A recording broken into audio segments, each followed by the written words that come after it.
سيدنا مولانا محمد وعلى آل سيدنا مولانا محمد. أعوذ بالله من الشيطان الرجيم. بسم الله الرحمن الرحيم. إن الذين كذبوا بآياتنا واستكبروا عنها لا تفتح لهم أبواب السماء ولا يدخلون الجنة حتى يلج الجمل في سم الخياط وكذلك نجزي المجرمين. لهم من جهنم مهاد ومن فوقهم غواش وكذلك نجزي الظالمين. والذين آمنوا وعملوا الصالحات لا نكلف نفسا إلا وسعها أولئك أصحاب الجنة هم فيها خالدون. ونزعنا ما في صدورهم من غل تجري من تحتهم الأنهار وقالوا الحمد لله الذي هدانا لهذا وما كنا لنهتدي لولا أن هدانا الله لقد جاءت رسل ربنا بالحق ونودوا أن تلكم الجنة ورثتموها بما كنتم تعملون. ونادى أصحاب الجنة أصحاب النار أن قد وجدنا ما وعدنا ربنا حقا فهل وجدتم ما وعد ربكم حقا قالوا نعم. فأذن مؤذن بينهم اللعنة الله على الظالمين الذين يصدون عن سبيل الله ويبغونها عوجا وهم بالآخرة كافرون وبينهما حجاب. وعلى الأعراف رجال يعرفون كلا بسيماهم ونادوا أصحاب الجنة أن سلام عليكم لم يدخلوها وهم يطمعون. وإذا صرفت أبصارهم تلقاء أصحاب النار قالوا ربنا لا تجعلنا مع القوم الظالمين. ونادى أصحاب الأعراف رجالا يعرفونهم بسيماهم قالوا ما أغنى عنكم جمعكم وما كنتم تستكبرون أهؤلاء الذين أقسمتم لا ينالهم الله برحمة ادخلوا الجنة لا خوف عليكم ولا أنتم تحزنون. ونادى أصحاب النار أصحاب الجنة أن أفيضوا علينا من الماء أو مما رزقكم الله قالوا إن الله حرمهما على الكافرين الذين اتخذوا دينهم لهوا ولعبا وغرتهم الحياة الدنيا فاليوم ننساهم كما نسوا لقاء يومهم هذا وما كانوا بآياتنا يجحدون.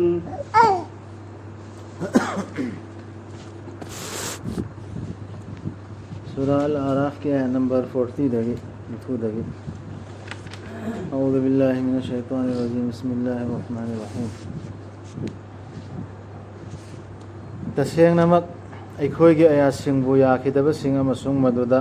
पोंगथोक चाउथोखिबसिंगदु हांगदोक्लरोय मखोयदा आसमानगी थोंगसिंग अमसुंग मखोय जंगलरोय जन्नतता यतुम मनादा उतना लिटपा हाइबदु ओइद्रिफाव यतुम मनादा उतना लिटपा हाइबदु ओइद्रिफाव थोकते हाइबदु परमानिस असुमना शास्ति पे इरम बदी याबंदे सन इरोइल इरम यागद्राबे इतुम इरोइलेम यागद्रा आई थोकतो पोरिदन इसा सुमायना ओथोरा बमखैन जन्नत चमस अल्लाह के आयत यादव सिंह तो पुराने यादव सिंह अल्लाह ने पीर में कि हम उन खाने दबी असुमना कुरान की आयत से यारिबरा यादवरा हाइबसे इसा इसा खंगदम असुमना शास्त्री पी अखोइना मराल लैबा सिंबु मराल चौबो मराल ने मराल कायदन चौबो मराल ने कुरान यादव यौरा अब मीद यौरा अब मतुंगदनी माना यारोइदर यौदन मीदुदी यौदरीदना मखोइगिदी जहन्नम यादव से यौरगा नत्रो हम्म यौदरीनदी कला याबे यादव यौदरी सुतार होइना हाइसे हाइसे होइना अदु मोइदु योइ चमान मखोइगिदी जहन्नम दगी फमुंगनी अमसुंग मखोइगी कोप थक्तना कुयोम सिंगनी मईगी जहन्नम दगी फमुंग ने से जहन्नम की फमुंग ने हाइबो अदु दगी हाइबदु यावना बाना अर्थ अनबे वाने बा कुयोम सिंगनी मईगी असुमना शास्त्री पी अखोइना अरानबा तौबा सिंगु अदुबो थाजखिबसिंग अमदी अफब थबकसिंग तौखिबसिंग अदुदी मेड इन इंडिया से इंडिया दा साबा हाइबने नत्रा इंडिया की मनुंग दा हाइबने वहाई सी ने बलुंदा सीजु अदुने बस निंजी अदुबो थाजखिबसिंग अमदी अफब थबकसिंग तौखिबसिंग अदुदी अखोइना पोलुम ननबीदे कना अमतदा माना उबा ngamjaba अदुगी वांगमदा मखोइदुदी जन्नत लैगदबसिंगनी मखोइ मदुदा लैरगदबनी मतम चुप्पगी ओइना लौथोकपिगनी अखोइना मखोइगी थबाकसिंगदा लेमहौरिबा मोलोम पुमनमक हाना दुनिया दा लैना बम अमगम मोलोम खखर मचा मसु लैनैदना अदुदु जन्नत लैर मतुंगददी अखोइ मसेन सिजन चंगा दो मसेन से मोलोम से अमत लहलरो अमोय अमत ओहलने चेनगनी मखोइगी खोंखादा तुरेलसिंग मखोइना हाइजगनी थागतलिबा पुमनमक अल्लाह हबुनी अखोइबु मसिदा लमजिंग बिरखिबदु ओइरम लोइदबनी अखोइ लमजिंग फंगबा हाइबदु अल्लाहना अखोइबु लमजिंग बिरमद्रबदी मखोइना सि आजन ताइदोरिम सोइदनमक लाखिबनी अखोइगी रबके रसूल सिंगदु अचुंबगा लोइनना अदुदगी मखोइदा लाउथोक पिरक्कनी हाना सु साजर एबा दुम सेमनी हारकने अदुदगी मखोइदा लाउथोक पिरक्कनी मसी जन्नत हाइबदुनी मदुबु नखोइदा सोतु ओइना फंगहनबिरबा नखोइना तौजखिबदु नुदु ओदि मखोइदा कौबिरकने नेदादि कौबा हाइनिदा नुदु लाउथोक पिरकने दि कौबिरकने करियना कौबिरकने नखोइदी जननी सिलेसी नखोइदा सोतु ओइना पिरनी मसी नखोइ तौबा अमल सिंदो अदुगी महुत अंगिसी लाउथोकने अल्लाह Allah berkasih telah begini. Allah masang laufsi. Menjadi tahan dia.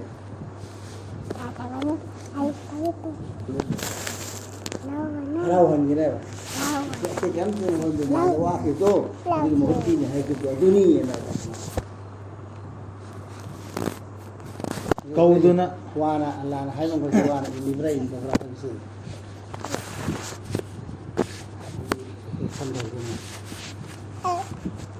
कौदुना हाइरक्कने जन्नत लैबसिंगदुना मैदा लैबसिंगदुदा अखोइदी हानना फंगले अखोइगी रबना अखोइदा वादा तौबीबदु अचुंबा ओइना नखोइसु फंगलब्रा नखोइगी रबना वादा तौबीबदु हाना मसक खांगरमबदु हाना मसक खांगरमदना चुंबा ओइना जन्नत दो लैबसिंगदु जन्नत दो कसी अदुके मत लाभ इंदरा लाभ में हायर में बारे वाय हायर की अदुक लाभ में तो जन्नत से असोबनी दो दो की लैसा दने हायर दना महा दने ना अदुम दो लाभ में है जन्नत ऐसे दो अदुको आखिरता अदुकी आराप पहाड़ से लई रोय है बिनीता पूरी दुनिया आदि से लई थी ये अमेरिका दवा गांव तो सिताद रहो हाँ नहीं दना si kai kulai du kan tu yau da bi da tahan bi sunga mintura la man se mintura man ko ta ega mai na akal du pira si se min natra ba insan se mi aduna di mage akal du kari wo ni aduna di karam darkar ho matam ni darkar so or matam hau khurba la ka dori ba ai matam su lagi dam tre tu matam mai ko parisi matam su le roy ki matam sang ba adu ba tu kuire ada hau khre adu ki wa su le roy अदु अवाब लेरोना अदु कुरान से आवरेदना हौख्रबगी हौख्रबगी करी तवा निगम दबसु लारो अदु लाकदौरबगी अवाबसु लेरोन कुरान ला खौफुन अलैहिम वला हुम यहजनुन याउदु अदुनेबा अदु मतम का दु लेरोय अरापसु लापना लेबा लापना पाइबसु लेरो लोना तानरने अदु अदुक लापल लमदु मखोय मसेल वारी सानबा आदर यौरग वारी सानबा वारी नेबदो तलेबा मीगा जनत ले मीगा अखोय द तरपो आदा दुदी चुम्मे अखोय तरबा अखोय तरबा चुम्मदना अखोय दी जन फंगा नखोय दी कम तरबा न हांगपादा हांगनरियबस करे आरे नखोय सु खांगलाबरा नखोय गिरतन वादा तौबिबदु अचुम्बो ओइना मखोयना हाय ममबरा होय अलान हायबदो आना हायंगमेबा कालुना आम होय चुम्मे मखोयना हैरकनी होय अदुदगी लाउथोकपा अमा कालुना आम मति करे मो नाम होय चुम्मे मैं कोन अब तो हायंगे मैं नाम हायबसी यस हायबनेबा सिब चित्तदि खंगिलु आबि अते खंगदसु नाम मदि होय हायबने बला हायबने व्हाई नॉट हायबा बला सु होय हायबनेबा अदु होय हायबि कर मंगदो व्हाई नॉट करी ओय रोदिगे हाय बला का नाम को खेल खंगिल हो नाम हायसिन यस हायबनेबा होय अदगी बला न व्हाई नॉट अदुदगी लाउथोकपा अमाना लाउथोरकनी मखोयगी मरक्ता अल्लाह की साबनी अरानब तौबसिंगी मथक्ता अलाउ बमीमा लाथोने अलान लाथोंदोर फरिस्ता अदुना लाथोंदोर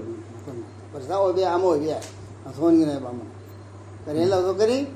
फाजना मुअज्जिन अजान पीमिन अजान पिरकनी हायबे वाई देखो दुनिया दिसिने छोड़दी अजना लाथो पुजा अजान पुजी लाथो इमतर अजान छे अजना महान लाथो कनी महाना मुअज्जिनुन लाथो पामना मुअज्जिनमना लाथो कनी बैनहुम मखोय मलक्तुला करे लाथो कनी अल्लाहनतुल्लाहि अला ज़ालिमीन अल्लाह की साप ने जालिम की मतकता है ना लाथो ओइना तोला कने ना तो पामना मी बुधैदोखिबसिंग अल्लाह की लंबीदगी अमदी मधुबु अखोइबु ओइना उहन्नबा होनखिबसिंग अदुगा मखोइना अखेरतबु थाजदबा हाइबदु ओइखिबसिंग अदुदा दीन की वासिंग से लाले न पुथ लाले न हाइबि यानवा कुरान की वादो अखोइ को हन तेकना सेम मरुन दीन की वासि कुरान इदरा अदु दुबु खोइ ब माननब तौबा लानबा लाले हाइबा हाइनबा हाइनबा मासु लाले तो सा खंगिनबा होय तौबा अदु तौबदुना हम बिल आखिर हम काफिरून आखिर कुछ अदु तनते आखिर की होय ने से सिबो थाजर अदु मान लेने अदो मखोयना आखिरत पु थाजदबा हाइबदु ओइखिबसिंग अदुदा लैगनी मखोयगी मरक्ता पंथिंगमा आखिर थाजद मिदुता जनत दोजत लैगनी हासे मखंगे को आखिर पु थाजर दी अफम अमल सु तौरने बा अमल की दंदी सु फतबे दंदी सु फंगदो फंगदी अदु दोजत ताबसिदी आखिर थाजरम तो मी आखिर थाजर अमल तो अदु मिदुने तो ता आखिर पु थाजर बस सत्याना आखिर थाजर से भूतम दी करिनो तो है जो सब तो अदु मिदु जन दिसो दे लैगनी मखोयगी मरक्ता पंथिंगमा अदुगा मदुगी वांगमा अवांगबा मफमसिंगदा मियोय खरा पर्दा ने है दो हिजाब से अरबी में हिजाब को पर्दा से खल्ला माल नातगा उदना हम खुमजिन दुने में पर्दा है से नत्रा थीदा पर्दा था थोना उदक तमीदना हाबिदना नत्रगा थोंग द थुंजा दु साबिदना येमा अदु की दुर्बो अदु मिसिन दु ने पर्दा है से अदु हिजाब है वो है से कुरान के मनुंग दना कहीं दसी न दे बनुपी की पर्दा हिजाब पर्दा है वो नहीं दे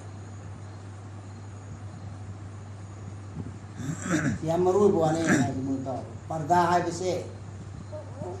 पर्दा है वो है सी खुमजिन बा है वैसे नुपी नु कहीं सिगी से कुरान ले जाओ सिरसी न हिजाब से आओ दे मिंग वराई हिजाब है ना आज हम दियाओ रे kan tu rasul gi khiyam quran ya wa rasul gi no pisu so adu gi maram de ya atai kare umar rasul gi unde sam tar de kare no pisu do rasul no pisu do ꯍꯤꯗꯥꯛꯇ ꯂꯩꯔꯤꯉꯩꯗ ꯋꯥꯔꯤ ꯁꯥꯒꯗꯕꯅꯤ ꯍꯥꯏꯕ ꯑꯗꯨꯝꯕꯁꯨ ꯌꯥꯎꯏ ꯑꯗꯨꯗꯤ ꯃꯆꯜ ꯅꯨꯄꯤꯁꯤꯡꯒꯤ ꯑꯣꯏꯕ ꯏꯁꯄꯤꯁꯦꯜꯅꯦ ꯑꯗꯨꯁꯨ ꯃꯇꯝ ꯉꯥꯏꯍꯥꯛ ꯈꯔꯒꯤ ꯑꯣꯏꯔꯁꯨ ꯂꯩꯔꯤꯉꯩꯒꯤ ꯃꯇꯝꯒꯤ ꯌꯥꯝꯅ ꯗꯤꯁꯤꯄ꯭ꯂꯤꯟ ꯇꯝꯕꯤꯈꯤꯕ ꯔꯁꯨꯜꯒꯤ ꯏꯃꯨꯡ ꯂꯥꯟꯅ ꯀꯨꯔꯥꯟꯁꯤ ꯇꯝꯕꯤꯔꯤ ꯃꯈꯣꯏꯗꯤ ꯑꯇꯩꯒ ꯃꯥꯟꯅꯗꯦ ꯑꯇꯩꯅ ꯇꯧꯔꯛꯄ ꯊꯕꯛꯇꯣ ꯑꯗꯨꯒꯤ ꯑꯔꯥꯟꯕ ꯊꯕꯛꯇꯣ ꯑꯗꯨꯗꯤ ꯐꯪꯕꯁꯨ ꯑꯩꯈꯣꯏꯗꯤ ꯗꯨꯒꯅꯥ ꯐꯪꯒꯅꯤꯅ ꯌꯥꯎꯗ꯭ꯔꯣ ꯌꯥꯎꯈꯟꯇ꯭ꯔꯣ ꯆꯅꯤꯗ ꯁꯨꯔꯦ ꯅꯨꯔꯗ꯭ꯔ ꯌꯥꯎꯍꯧꯗꯣ ꯆꯅꯤꯗ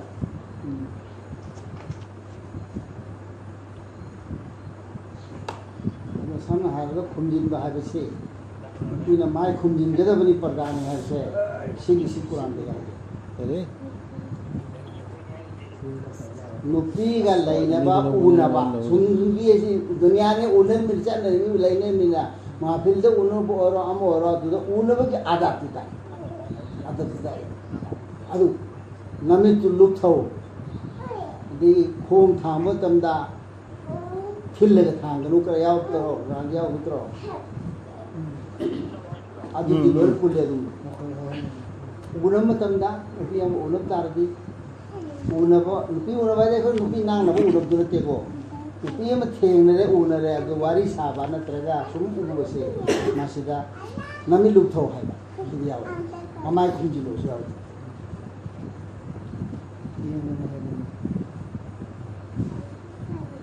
ꯂꯩꯒꯅꯤ ꯃꯈꯣꯏꯒꯤ ꯃꯔꯛꯇ ꯄꯟꯊꯤꯡ ꯑꯃ ꯑꯗꯨꯒ ꯃꯗꯨꯒꯤ ꯑꯋꯥꯡꯕ ꯃꯐꯝꯁꯤꯡꯗ ꯃꯤꯑꯣꯏ ꯈꯔ ꯃꯈꯣꯏꯗꯨꯅ ꯃꯁꯛ ꯈꯪꯒꯅꯤ ꯅꯥꯀꯜ ꯑꯅꯤꯃꯛꯀꯤ ꯃꯤꯁꯤꯡꯗꯨ ꯑꯔꯥꯞꯇ ꯂꯩꯔꯤꯖꯟ ꯑꯃꯜꯁꯨ ꯑꯃꯜ ꯑꯅꯤꯃꯛ ꯑꯗꯨ ꯇꯧꯕ ꯑꯗꯥ ꯇꯧꯕꯅ ꯍꯥꯏꯕꯒꯤ ꯋꯥꯔꯤꯒꯤ ꯋꯥꯅꯦꯕ ꯑꯗꯨ ꯁꯤꯗ ꯀꯔꯤꯝꯇ ꯄꯟꯗꯦ ꯀꯨꯔꯥꯟꯗ ꯑꯗꯨꯗꯤ ꯑꯃꯜꯗ ꯆꯞ ꯃꯥꯟꯅꯕ ꯖꯅꯀꯤꯗ ꯀꯥꯕꯒꯤꯁꯨ ꯑꯣꯏꯗꯕ ꯗꯨꯖꯨ ꯇꯥꯕꯒꯤꯁꯨ ꯑꯣꯏꯗꯕꯅꯦ ꯀꯤꯒꯕꯗꯤꯒ ꯑꯣꯟꯕꯗ ꯈꯜ ꯆꯞ ꯃꯥꯟꯅꯕꯗꯣ ꯑꯗꯨꯒꯤ ꯃꯤꯗꯨ ꯑꯔꯥꯞꯄꯅꯤ ꯀꯧꯕ ꯃꯐꯝꯗ ꯂꯩꯒꯅꯤ ꯋꯥꯂꯩꯇꯧ ꯌꯥꯎꯗꯅ ꯂꯩꯒꯅꯤ ꯃꯇꯝ ꯈꯔ ꯑꯗꯨ ꯀꯨꯔꯥꯟꯗꯁꯨ ꯌꯥꯎꯔꯦꯕ ꯑꯗꯨ ꯃꯇꯝ ꯈꯔ ꯂꯩꯔꯤ ꯑꯗꯨ ꯀꯣꯟꯅꯕꯨꯗꯤ ꯃꯈꯣꯏ ꯀꯥꯔꯛꯀꯅꯤ ꯍꯥꯏꯔꯤꯁꯦ ꯖꯟꯅꯠꯂꯣꯝꯗ ꯂꯥꯛꯀꯗꯧꯔꯤꯅꯤ ꯍꯥꯏꯔꯤꯁꯦ ꯑꯗꯨ ꯀꯨꯔꯥꯟꯗ ꯂꯤꯕ ꯑꯣꯏꯅ ꯋꯥꯔꯤ ꯂꯤꯕ ꯅꯠꯇꯦꯕ ꯁꯨꯝ ꯚꯥꯞꯇ ꯂꯤꯕ ꯋꯥꯔꯤꯅꯦꯕ ꯑꯗꯨ ꯀꯨꯔꯥꯟꯗ ꯂꯤꯔꯤꯗꯤ ꯑꯗꯨ ꯅꯠꯇꯦ ꯑꯔꯥꯞꯇ ꯑꯇꯣꯡꯕ ꯃꯐꯝꯗ ꯃꯤꯑꯣꯏ ꯈꯔ ꯂꯩꯒꯅꯤ ꯑꯗꯨꯅ ꯀꯔꯤ ꯍꯥꯏꯒꯦ ꯏꯁꯄꯤꯁꯦꯜ ꯑꯣꯏꯕ ꯃꯤ ꯑꯣꯏꯔꯝꯕꯁꯨ ꯌꯥꯏ ꯀꯣꯟꯅ ꯂꯥꯛꯀꯗꯧꯔꯤꯕ ꯃꯈꯣꯏꯁꯨ ꯍꯥꯏꯁꯦ ꯏꯁꯄꯤꯁꯦꯜ ꯑꯣꯏꯕ ꯃꯤ ꯑꯣꯏꯔꯝꯕꯁꯨ ꯌꯥꯏ ꯏꯁꯄꯤꯁꯦꯜ ꯊꯧꯔꯥꯡ ꯇꯧꯕ ꯆꯪꯕ ꯈꯣꯠꯂꯕ ꯇꯧꯕ ꯃꯤꯗꯣ ꯑꯗꯨꯗꯤ ꯏꯁꯄꯤꯁꯦꯜ ꯑꯣꯏꯅ ꯀꯣꯟꯅ ꯗꯥꯎꯔꯁꯤ ꯀꯣꯟꯅ ꯆꯥꯗ꯭ꯔꯣ ꯃꯈꯣꯏꯗꯤ ꯈꯨꯁꯤꯟ ꯇꯧꯔꯤꯕ ꯃꯤꯁꯤꯡꯗꯨꯗꯤ ꯗꯥꯎꯔꯁꯤ ꯁꯦꯕꯥ ꯁꯦꯕꯤꯗ ꯆꯪꯉꯤꯕ ꯃꯤꯁꯤꯡꯗꯨꯗꯤ ꯗꯥꯎꯔꯁꯤ ꯀꯣꯟꯅ ꯆꯥꯗ꯭ꯔꯅꯦ ꯑꯗꯨꯒꯤ ꯃꯑꯣꯡꯗ ꯂꯩꯕ ꯑꯣꯏꯔꯝꯕꯁꯨ ꯌꯥꯏ ꯀꯔꯤ ꯍꯧꯖꯤꯛ ꯋꯥꯔꯤꯁꯤꯗ ꯈꯪꯉꯤ ꯌꯦꯡꯉꯣ ꯃꯈꯣꯏꯗꯨꯅ ꯃꯁꯛ ꯈꯪꯒꯅꯤ ꯅꯥꯀꯜ ꯑꯅꯤꯃꯛꯀꯤ ꯅꯥꯀꯜ ꯑꯅꯤꯃꯛꯀꯤ ꯗꯣꯖꯠꯇ ꯂꯩ ꯃꯤꯁꯨ ꯃꯈꯣꯏꯅ ꯃꯁꯛ ꯈꯪꯒꯅꯤ ꯃꯈꯣꯏꯒꯤ ꯃꯑꯣꯡ ꯃꯇꯧꯗꯒꯤ ꯖꯟꯅꯠꯇ ꯂꯩ ꯃꯤꯁꯨ ꯃꯈꯣꯏꯅ ꯃꯁꯛ ꯈꯪꯒꯅꯤ ꯐꯔꯤꯇꯥ ꯑꯣꯏꯕ ꯌꯥꯏ ꯃꯈꯣꯏꯒꯤ ꯃꯑꯣꯡ ꯃꯇꯧꯗꯩꯅꯦ ꯈꯪꯗꯧꯔꯤꯁꯤ ꯃꯈꯣꯏ ꯃꯑꯣꯡ ꯇꯧꯗꯦ ꯈꯪꯗꯦ ꯃꯈꯣꯏꯅ ꯀꯧꯔꯛꯀꯅꯤ ꯃꯣꯏ ꯗꯨꯅꯤꯌꯥꯗ ꯎꯔꯝꯕꯗꯣ ꯃꯈꯣꯏꯅ ꯀꯧꯔꯛꯀꯅꯤ ꯖꯟꯅꯠꯇ ꯂꯩꯕꯁꯤꯡꯗꯨꯗ ꯁꯂꯥꯃꯨ ꯑꯂꯩꯀꯨꯝ ꯍꯥꯏꯅ ꯁꯂꯥꯝ ꯇꯧꯔꯛꯀꯗꯧꯔꯤꯕ ꯃꯈꯣꯏ ꯆꯪꯗ꯭ꯔꯤꯕꯅꯤ ꯃꯗꯨꯗ ꯑꯗꯨꯕꯨ ꯃꯈꯣꯏ ꯑꯗꯤ ꯀꯅꯥ ꯍꯧꯖꯤꯛꯀꯤ ꯑꯋꯥꯡꯕ ꯂꯩꯕꯁꯤꯡꯗꯨ ꯂꯩꯔꯤꯁꯤꯡꯗꯨ ꯅꯠꯇꯦ ꯑꯋꯥꯡꯗ ꯂꯩꯔꯤꯁꯤꯡꯗꯨ ꯅꯠꯇꯦ ꯃꯈꯣꯏ ꯍꯥꯏꯕꯗꯤ ꯖꯟꯅꯠꯇ ꯆꯪꯗ꯭ꯔꯤ ꯖꯟꯅꯠꯇ ꯂꯩꯔꯤꯁꯤꯡ ꯅꯠꯇꯦ ꯑꯋꯥꯡꯕꯗ ꯂꯩꯔꯤꯁꯤꯡ ꯑꯋꯥꯡꯕ ꯂꯩꯕꯁꯤꯡꯗꯨ ꯑꯗꯨ ꯃꯈꯣꯏꯗꯨ ꯍꯧꯖꯤꯛꯐꯥꯎ ꯆꯪꯗ꯭ꯔꯤ ꯃꯈꯣꯏ ꯆꯪꯗ꯭ꯔꯤꯕꯅꯤ ꯃꯗꯨꯗ ꯑꯗꯨꯕꯨ ꯁꯂꯥꯝ ꯇꯧꯔꯤꯕ ꯃꯤꯁꯤꯡꯗꯨꯅꯦ ꯍꯥꯏꯁꯦ ꯃꯈꯣꯏꯅ ꯀꯟꯅ ꯄꯥꯝꯖꯒꯅꯤ ꯃꯗꯨꯗ ꯆꯪꯖꯕ ꯆꯪꯖꯕ ꯁꯨꯝ ꯄꯥꯝꯕꯅꯦ ꯃꯥ ꯆꯪꯒꯅꯤꯁꯨ ꯈꯪꯉꯝꯃꯤꯅ ꯄꯥꯝꯕ ꯇꯥꯕꯅꯤ ꯑꯁ ꯊꯨꯅ ꯆꯪꯉꯗꯤ ꯐꯅꯤꯗ ꯍꯥꯏꯅ ꯈꯟꯕ ꯑꯗꯨꯕꯨ ꯂꯩꯁꯤꯟꯕꯤꯕ ꯃꯇꯝꯗ ꯑꯗꯨꯕꯨ ꯂꯩꯁꯤꯟꯕꯤꯕ ꯃꯇꯝꯗ ꯃꯈꯣꯏꯒꯤ ꯃꯃꯤꯠꯁꯤꯡꯗꯨ ꯃꯩꯗ ꯂꯩꯕꯁꯤꯡꯗꯨꯒꯤ ꯃꯥꯏꯀꯩꯗ ꯃꯈꯣꯏꯅ ꯍꯥꯏꯖꯒꯅꯤ ꯃꯩꯗ ꯂꯩꯕ ꯗꯣꯖꯠꯇ ꯂꯩꯕ ꯀꯥꯡꯕꯨꯁꯤꯡꯗꯣ ꯑꯗꯨꯗ ꯑꯣꯟꯁꯤꯟꯕ ꯃꯇꯝꯗ ꯑꯩꯈꯣꯏꯒꯤ ꯔꯕ ꯊꯝꯕꯤꯒꯅꯨ ꯑꯩꯈꯣꯏꯕꯨ ꯑꯔꯥꯟꯕ ꯇꯧꯕ ꯃꯤꯁꯤꯡꯒ ꯄꯨꯟꯅ ꯑꯁꯨꯃꯥꯏꯅ ꯂꯩꯍꯟꯕꯤꯅꯤ ꯑꯩꯈꯣꯏ ꯌꯥꯝ ꯂꯥꯏꯅ ꯃꯈꯣꯏꯅ ꯄꯥꯈꯠꯇꯅ ꯀꯤꯗꯅ ꯍꯥꯏꯔꯛꯀꯅꯤ ꯑꯋꯥꯡꯕ ꯂꯩꯕ ꯏꯁꯄꯤꯁꯦꯜ ꯑꯣꯏꯕ ꯀꯥꯡꯕꯨꯁꯤꯡ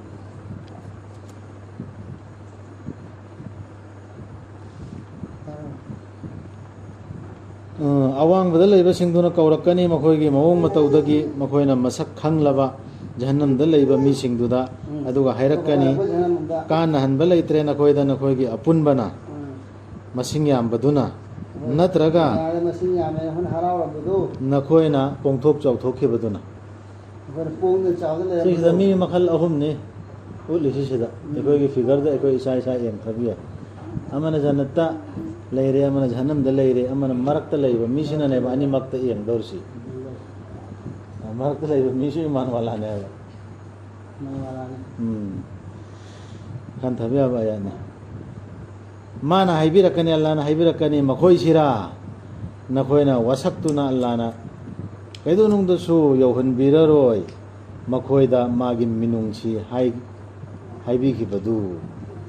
जंगजरो जन्नत ओ अवांगबदा लैबसिंग किनिंगाई लैररोय नखोइदा नत्रगा नखोइ वासु वाररो सिगी मी कांगबो अहुमसी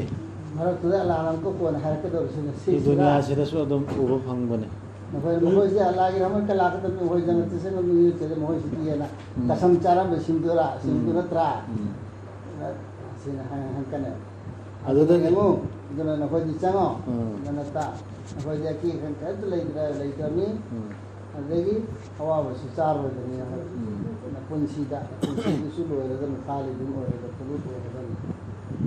अदुदगी कौरगा हायरकनी मैदा लैबा सिंदुना जन्नत लैबा सिंदुदा hay thabira u ekoida ising khara natraga khaibira u nakoida allah na nakoida bibi ba adudagi khara makoina harakani ta sengnamak thingbi khre allah na pot ani maksi thajada basingda चार सिंदो अदु खतंग की तिरो दे कोई जन नि करे अल्लाह न मचा ओ न बने दिन हरी कुछ जल्दी बनु चले न